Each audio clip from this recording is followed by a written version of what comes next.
Some pretty mixed reactions to the release of this memo. That's right. The memo was released on Friday as anticipated, but over the weekend we heard a lot of noise about it from both sides of the aisle in Washington. First of all, the president himself said this memo totally vindicates him of any attempt to influence the 2016 election in collusion or in concert with the Russians. Analysts and Democrats say the memo does a lot less than that, that it doesn't have any smoking guns. It doesn't really indicate whether the White House and at that point, candidate Trump was involved at all or there were any attempts to collude. They say that what it does indeed is indicate that the Republicans had decided to release this memo, which they say was a wrong decision, given that some of the information was classified.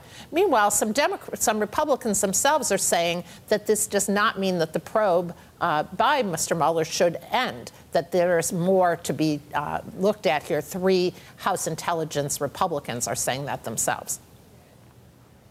Yeah, what's the kind of motivation behind why they actually want the Mueller probe to still continue? I think they're thinking that it's good to get all this information out there, that there's still plenty more, and that by stopping the investigation, that they are not going to, it doesn't ultimately help the White House.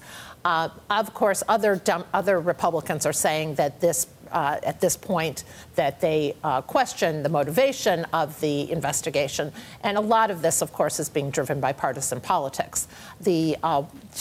Starting today in Washington, we will see more discussion, perhaps about more information that will be released by the committee, or certainly will be discussed to be released by the committee. And there's also talk about Rod Rosenstein and whether he will, the White House will keep him on or whether they will attempt to fire him.